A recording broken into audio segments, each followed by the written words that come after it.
మరణాత అనుదిన మన్నా అను ఆధ్యాత్మిక వర్తమానాల శీర్షికను ప్రతి వేకుజామునే మీకు అందించుటకు నాకు కృప చూపిస్తున్న నా సృష్టికర్త అయిన దేవునికి నా హృదయపూర్వక వందనాలు. శ్రోతలైన మీ అందరికీ కూడా నా హృదయపూర్వక శుభాలు, వందనాలు తెలియజేస్తున్నాం. బాగున్నారా? దేవుని యొక్క మహాకృపలో, ఆయన ఆశీర్వాదములు ప్రతిరోజు ఈ వర్తమానాలు మానక వీక్షిస్తూ లైక్, షేర్, సబ్స్క్రైబ్ చేస్తున్న మీ అందరికీ నిండు మనసుతో కృతజ్ఞతలు తెలియజేస్తున్నాను. మీరు ఎవరైనా ఇదే మొదటిసారిగా చూసిన వారైతే లైక్ చేయండి, షేర్ చేయండి, సబ్స్క్రైబ్ చేయండి. దైవ సంబంధమైన కార్యక్రమానికి మీ వంతు ప్రోత్సాహాన్ని అందించవలసిందిగా ప్రభు పేట మనం చేస్తున్నాను. రండి, ఈ పూట ప్రభు సన్నిధానమందు ఆయన వాక్య భాగాన్ని ప్రభు పాదాల దగ్గర మనం నేర్చుకుందాం. యోనా గ్రంథము 4వ అధ్యాయము 6వ వచనం కానించి మనం ధ్యానం చేసుకుందాం. యోనా గ్రంథం 4వ అధ్యాయం 6, 7, 8 వచనాలు. దేవుడైన యెహోవా సొర చెట్టు ఒకటి ఏర్పరిచి అతనికి కలిగిన శ్రమ పోగొట్టుటకై అది పెరిగి యోనా తలకు పైగా నీడ ఇచ్చినట్లు చేసెను. ఆ సొర చెట్టును చూచి యోనా బహుగా సంతోషించెను. మరుసటి ఉదయమందు దేవుడు ఒక పురుగును ఏర్పరచగా అది ఆ చెట్టును తొలిచినందున చెట్టు వాడిపోయెను. మరియు ఎండ కాయగా దేవుడు వేడిమిగా తూర్పు గాలి రప్పించెను. యోనా తలకు ఎండ దెబ్బ తగలగా అతడు సొమ్మసిల్లి బ్రతుకుట కంటే చచ్చుట నాకు మేలనుకొనెను. చదవబడిన వాక్యమును మనం పరిశీలించిన వారమైతే ప్రియమైన దైవ జనాంగమ, ఇక్కడ మనకు యోనా అనే ఒక భక్తుడు కనబడుతున్నాడు. యోనా అనే మాటకు అర్థం పావురం. పావురం వంటి నిష్కలంకమైన వాడేమో ప్రవక్తగా, దేవుని యొక్క సేవకుడిగా ఎన్నుకోబడి దేవుని పనైన సువార్త పనికి అతడు పిలువబడ్డాడు. దేవుడు నినివే పట్టణస్థుల యొక్క భయంకరమైన విపత్తును చూచి రక్షించాలి అనే ఉద్దేశంతో యోనాను సువార్త ప్రకటించుటకు నినివేకి వెళ్ళమని చెబితే యోనా తర్షీషుకు వెళ్ళడం మొదలుపెట్టాడు. ఆ ఓడ ఎక్కి అడుగు భాగమున నిద్రపోతున్న సమయమున పెను తుఫాను రావడం, ఓడ నాయకులు సైతము మీ దేవుళ్లను ప్రార్థించమని కోరినప్పుడు యోనా నిద్రమత్తుడై ఉన్నప్పుడు పోయి నిద్రపోతా అని పిలిచి నీ దేవుని ప్రార్థించమని ప్రార్థన గుర్తు చేసినట్లుగా చీట్లు వేయగా యోనా పేరు రావడం, యోనా యెహోవా సేవకుడని చెప్పడం, అతన్ని సముద్రంలో పడవేయమని కోరడం, త్రిమింగళములకు దేవుడు ఆజ్ఞాపించడం, పడవేయబడిన యోనాను మృంగి 3 దినాలు ఉపవాసం ఉండి నినివేకి చేర్చడం మనకి ఎరిగిన వారమే. నినివేకి చేరిన యోనా 1 దినమంది సువార్త ప్రకటించడం, రాజు మొదలుకొని చివరి పేదవాడు వరకు ఉపవాసం ఉండి ప్రభు దగ్గర పశ్చాత్తాపపడడం, దేవుని కనికరం ఆ నినివే పట్టణం మీదకి రావడం మనం చూస్తాం. అయితే 4వ అధ్యాయానికి వచ్చేటప్పటికి ఆ నినివే పట్టణం అంతా ఉపవాసం చేస్తూ పశ్చాత్తాపడుతున్న దినాలు అవి. దేవుడా మా వైపు చూడండి, మమ్మల్ని కనికరించండి అని ప్రార్థిస్తూ ఉంటే యోనా మట్టిగా నినివే పట్టణం నాశనం అవ్వాలి, అగ్నిగంధకాలు దిగి రావాలి, దేవుడు సర్వనాశనం చేయడం నేను చూడాలి అని ఆ నినివే పట్టణం మీద ఒక ఎత్తైన కొండ ఉంటే ఆ కొండ మీద కూర్చొని ఆ నినివే పట్టణాన్ని చూడడం మనం 4వ అధ్యాయంలో చూస్తాం. మరి ఆ కొండ మీద కూర్చున్నాడేమో, ఎండ బాగా తగులుతుంది. మధ్యాహ్నం అయ్యేటప్పటికి ఒక చిన్న గుడారాన్ని కూడా ఏర్పాటు చేసుకున్నాడు. ఎంత గుడారం ఏర్పాటు చేసుకున్న ఆ వేసవి కాలం ఎండకి తాళలేకపోతున్న సమయంలో దేవుడు యోనాకు అక్కడే ఒక సొర చెట్టును లేదా దాని పాదును దేవుడు మొలిపించి ఒక్క దినమందే అతడికి నీడనిచ్చేలాగంత పెద్దగా అయినట్లు మనం చూస్తున్నాం. దాని నీడలో కూర్చున్న యోన ఆ నీడను బట్టి అతడు తెప్పరిల్లి సంతోషించాడు. నాటి నుండి ఆ చెట్టు మీద అమితమైన ప్రేమను సంపాదించుకోవడం ఆ ఒక్క దినమే జరిగిపోయింది. అయితే మరుసటి దినము అతడు ఆ చెట్టు దగ్గరికి వెళ్ళి ఆ నీడలో కూర్చుందాము అనుకునే సమయానికి దేవుడు ఒక చిన్న పురుగును పంపించినట్లు ఆ పురుగు ఆ చెట్టును తినివేయగా అది వాడిపోయినట్లుగా మనం చూస్తాం. దేవుడు తూర్పు గాలి పంపించగా ఆ వేడిమికి ఆ పైన ఎండకి తట్టుకోలేక యోన సొరపాదు ఎండిపోవడాన్ని చూసి బ్రతుకుడు కంటే చచ్చుట మేలని చెప్పి విసుక్కోవడం దేవుడు చూశాడు. వెంటనే దేవుని యొక్క ప్రత్యక్షత యోనాకు మరొక్కసారి సంభవించి, యోనా, ఒక సొర చెట్టు విషయంలో ఒక్క దినాన్ని పెరిగి వాడిపోయి దాని విషయమే ఎంత బాధపడుతున్నావు? 1,50,000 లేదా 1,20,000 మంది ప్రజలైన నినివే పట్టణాన్ని గురించి ఎందుకు బాధపడలేదని కేవలం ఒక సొర చెట్టును చూపించే దేవుడు యోనాకు బుద్ధి చెప్పినట్లుగా మనం చూస్తున్నాం. అందుకనే యోనాకు బుద్ధి చెప్పిన సొర చెట్టు అని మనకు టైటిల్ అనేది రావడం జరిగింది.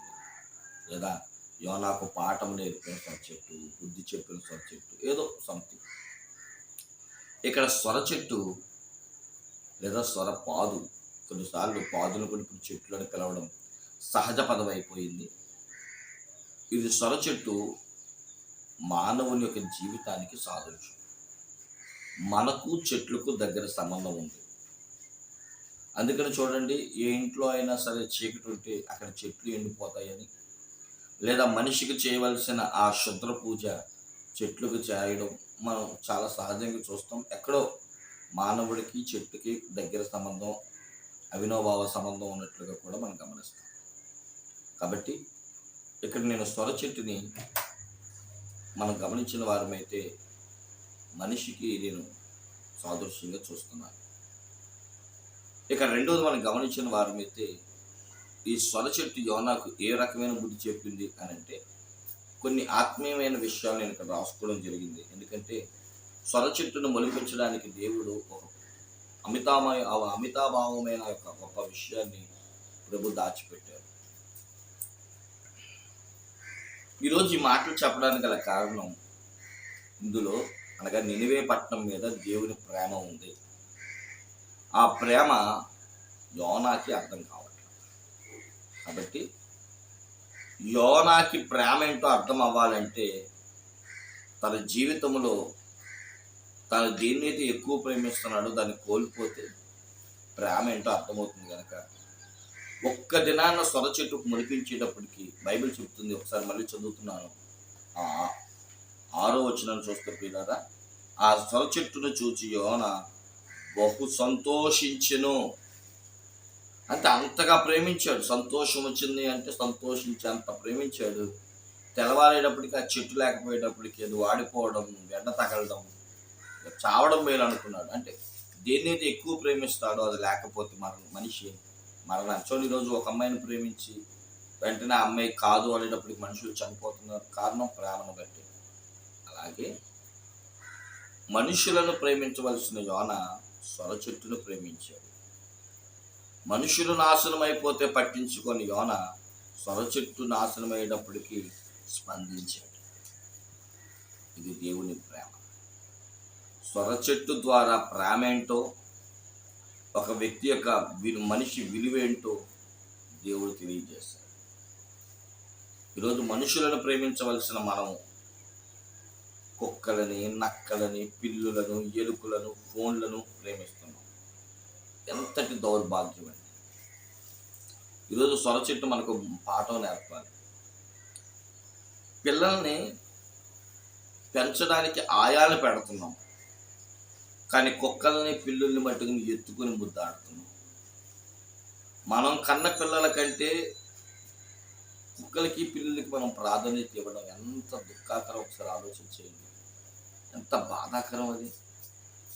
ఏమైపోతుంది నేడు సమాజం? పిల్లల కంటే కుక్కలకి ప్రాముఖ్యత.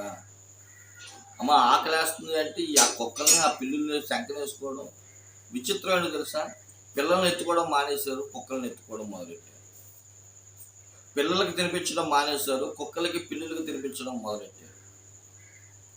పిల్లల్ని ప్రేమించడం మానేసి మొబైల్స్కి, సీరియల్స్కి, సినిమాలకి వాటిని ప్రేమించడం ఎక్కువైపోయింది. మనకు బుద్ధి రావాలి ఈరోజు ఈ పాఠం ద్వారా. కాబట్టి ప్రియులారా ఆలోచించండి. తప్పిపోయిన కుమారుడికి దేవుడు పందుల ద్వారా బుద్ధి వచ్చేటట్లు చేశాడు. ప్రవక్త అయిన బిలాముకు గాడిద ద్వారా బుద్ధి వచ్చినట్టు చేశాడు. యోనాకు సొర చెట్టు ద్వారా బుద్ధి వచ్చినట్టు చేశాడు. కారణం ప్రేమ. సొర చెట్టును ప్రేమించిన యోన నినివే ప్రజలను ప్రేమించలేకపోయాడు. ఇంకోటి ఏంటో తెలుసా ప్రియులారా? చెట్టు నాశనం అయిపోతే చూడలేని యోన మనుషులు నాశనం అయిపోతే చూద్దాం అనుకున్నాడు. విచిత్రం చూడండి. చెట్టు నాశనం అయిపోతే నేను బ్రతకడం దేనికి అంటున్నాడు, కానీ 1,20,000 మంది ప్రజలు నాశనం కోసం కొండ మీదకి ఎక్కి కూర్చున్నాడు. ఎంత విచిత్రం అండి. మనుషులు చూడండి ఎంత కఠినాత్ములు అయిపోతున్నారు. అక్కడ ఒకసారి చదువుతాను చూడండి, 4వ అధ్యాయం 1 వచనాల్లో. యోనా దీన్ని చూసి బహు చింతాక్రాంతుడై కోపగించుకుని, యెహోవా, నేను నా దేశమందును ఇట్లా జరుగుతున్నా నేను అనుకుంటుంది కదా. ఇందువల్లనే నీవు కటాక్షము, జాలియు, బహు శాంతయు, అత్యంత కృపగల దేవుడివై ఉండి పశ్చాత్తాపడి కీడు చేయక మానదని నేను తెలుసుకుని దాని యందు ముందుగానే తార్షీషునకు పారిపోతుని నేను బ్రతుకుడు కంటే చచ్చుట మేలు. యెహోవా నన్ను ఇక బ్రతకనీయకమని చంపమని యెహోవా మనవి చేస్తును. అందుకు యెహోవా, నీవు కోపగించుట న్యాయమా అని అడిగాను. అప్పుడు యోనా ఆ పట్టణము నుండి పోయి దాని తూర్పు తట్టున బస చేసి అచ్చట పందిరి ఒకటి వేసుకొని పట్టణము ఏమి సంభవించునో చూచితనని ఆ నీడను కూర్చొని ఉండగా, పట్టణమును మీద ఎలాంటి ఉగ్రత వస్తుందో అని, అసలు ఉంటదా పోతుందా అని చెప్పంట ఆ ఉగ్రత కోసం ఎదురు చూస్తున్నాడు. చూడండి, నాశనం కోసం ఎదురు చూస్తున్నాడు. మనిషి పోవాలి అనుకుంటున్నాడు. ఈరోజు నిజమేనండి. ఈ మధ్యకాలం రోడ్డు మీద వెళ్తూ ఉంటే ఒక ఆయన బండి మీద నుంచి స్కిట్ అయి పడిపోతుంటే మొబైల్స్ తీసి రికార్డ్ చేస్తున్నారు తప్ప స్పందించి 108కి ఫోన్ చేయట్లేదండి. మనుషులు కఠిన హృదయం కలిగిన వారైపోయారు. ఒక వ్యక్తి బాధను చూడలేని ప్రజలు ఈరోజు బాధలను రికార్డ్ చేసుకుంటున్నారు రీల్స్ కోసం, షార్ట్స్ కోసం. స్పందించవలసిన ప్రజలు ఆనందించడం మొదలు పెడుతున్నారు. యోనా కూడా మనుషులు నాశనం అయిపోతుంటే స్పందించవలసిన వారి నాశనం కోసం గుడారం వేసుకుని మరీ కూర్చున్నట్లుగా మనం చూస్తున్నాం. కానీ చెట్టు నాశనం అయిపోతే మట్టుగా ఉండలేకపోయాడు. ఎంత విచిత్రమో కదా. ఒకటి చెట్టును ప్రేమించేటట్లు చేశాడు, మనుషులను ప్రేమించేటట్లుగా ఉండమన్నాడు. చెట్టు నాశనం అయిపోతే చూడలేని వ్యక్తి మనుషులు నాశనం అయిపోతున్నా కూడా చూడలేని స్థితిలో ఉండాలని దేవుడు యోనాకి సొర చెట్టు ద్వారా బుద్ధి చెప్పాడు. ఇక 3వది, నీడను బట్టి సంతోషించిన యోనా మనిషి మార్పును బట్టి ఓర్వలేకపోయాడు. ఆ చెట్టు నీడ ఎప్పుడైతే తల మీదకి వచ్చిందో ఆ చెట్టును చూసి సంతోషపడిపోయాడు. కానీ బ్రతుకు మార్చుకొని తమ స్థితిని మార్చుకొని పాపాన్ని విడిచిపెట్టిన యోనా ప్రజల యొక్క మార్పు మట్టికి చూడలేకపోయాడు. వాళ్ళు మారి దేవునికి యథార్థవంతులుగాను పాపము లేని వారుగాను కనబడుతున్నప్పటికీ అయ్యో బాబాయ్ వీడు ఎందుకు ఉండాలా అనుకుంటూ వారవలేకపోయాడు. అంటే చెట్టును యొక్క నీడను బట్టి సంతోషించిన వాడు మనిషి మార్పును బట్టి సంతోషించలేకపోయాడు.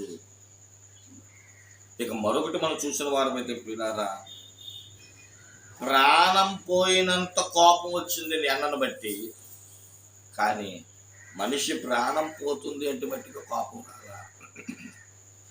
అలా అవుతుందా? ఎండను బట్టి ప్రాణం పోయేంత నీడ లేదు, ఎండిపోయింది. పురుగును పంపించాడు దేవుడు. పురుగు అంటే ఆత్మ వచ్చి దేహాన్ని తినేసింది. ఇక దేహం లేదు, ఇక దేవుడు ఇచ్చి పంపించిన చోటకి వెళ్ళిపోయింది. అయితే నీడలో కూర్చున్నాడు.